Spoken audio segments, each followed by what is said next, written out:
एक बार एक पिता ने अपने पुत्रों से कहा कि बेटा मेरी एक बात गांठ बांध लेना, कभी भी सत्संग में मत जाना, क्योंकि यदि तुम सत्संग में गए तो हमारा धंधा चौपट हो जाएगा।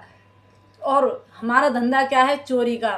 तो जब उसका अंतिम समय आया तो उसने ये बात अपने पुत्रों से कही और पुत्रों ने कहा पिताजी आप चिंता मत कीजिए, हम कभी भी सत्संग में नहीं जाएंगे।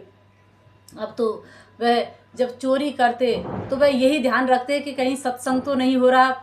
तो एक दिन क्या हुआ, कहीं सत्संग चल रहा था और उस कि जो बेटे हैं वह चोरी के लिए आए, तो मंदिर में उन्होंने चोरी की।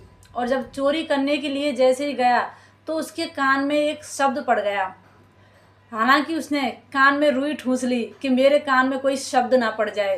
तो जब पंडित जी कथा में कह रहे थे कि देवों की छाया नहीं होती, उनकी परछाई नहीं होती, अब तो ये बात उसने सुन ली। इधर उसने अगले दिन जब राजमहल में चोरी की तो वह चोरी में सफल हुआ और बहुत सारा सामान धन संपत्ति लेकर के अपने घर गया। और इतने में जब हल्ला मचा कि राजमहल में चोरी हो गई तो चारों तरफ गुप्तचर भेजे हैं, लेकिन कहीं कोई पता नहीं चला। अब एक गुप्तचर ने अपने मुंह पर काली स्याही पोती, हाथ में खप्पर लिया और माँ काली का वेश बनाया और पहुंच गया उन चोरों के घर। जैसे ही चोरों के घर पहुंचा और कहा कि देखो सीधे रास्ते से मुझे आधा धन दे दो, नहीं तो मैं तुम्हारा सर्वनाश कर दूंगी।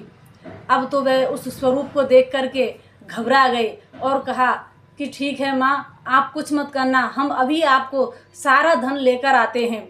लेकिन इतने में बड़ा बेटा जब आता है तो उसने देखा कि वहाँ तो जो काली देवी बनी है उनकी परछाई है। तो उसने कहा कि घबराने की कोई ज़रूरत नहीं है, ये कोई देवी नहीं है, ये बहरूपिया है। तो अंदर से वह लाठियाँ लाए और जैसे ही लाठियाँ लाए तो उस जो काली माता के वेश में था उसको पीटने लगे और कहा कि यहाँ से चले जाओ, यदि दोबारा आए तो तुम्हारी खैर नहीं। वहाँ से वह गुप्तचर चला जाता है। अब उन सब ने बैठ कर के विचार किया कि देखो सत्संग का एक शब्द हमारे कान में पड़ा तो हम आज मरने से बच गए, हमारी धन संपत्ति बच गई।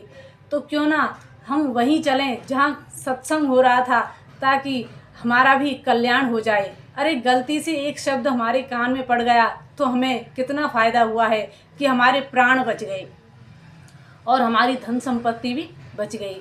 तो वह चोरों का मन बदला और वह वहीं सत्संग में जहाँ संत कथा कर रहे थे वहाँ गए और जाकर के उनके चरणों में नतमस्तक हुए और कहा कि अब हम आपके साथ में रहना चाहते हैं और प्रभु का सत्संग कीर्तन करना चाहते हैं। बस यही हमारा जीवन है, क्योंकि हमारे आपके एक शब्द ने हमारा जीवन बदल दिया। अब हम चोरी नहीं करेंगे और अब प्रभु का नाम ध्याएंगे। तो देखिए प्रभु के नाम में कितनी शक्ति होती है। यदि चलते फिरते भी एक शब्द आपके कान में पड़ गया, पता नहीं वो कब आपकी ज़िंदगी बदल दे। इसलिए तो कहते हैं एक घड़ी आधी घड़ी, आदि में पुण्याद, तुलसी संगत साधु की हरे कोट अपराध। तो कहते हैं कि आधी घड़ी का ही सत्संग क्यों ना हो, आधी से भी आधी घड़ी का यदि आपने सत्संग कर लिया, अरे एक शब्द भी आपके कान में पड़ गया तो आपका उद्धार निश्चित है। तो इसलिए हमेशा सत्संग करते रहिए, कीर्तन करते रहिए, ताकि हमारा जीवन जो है सफल हो जाए। जय श्री कृष्ण।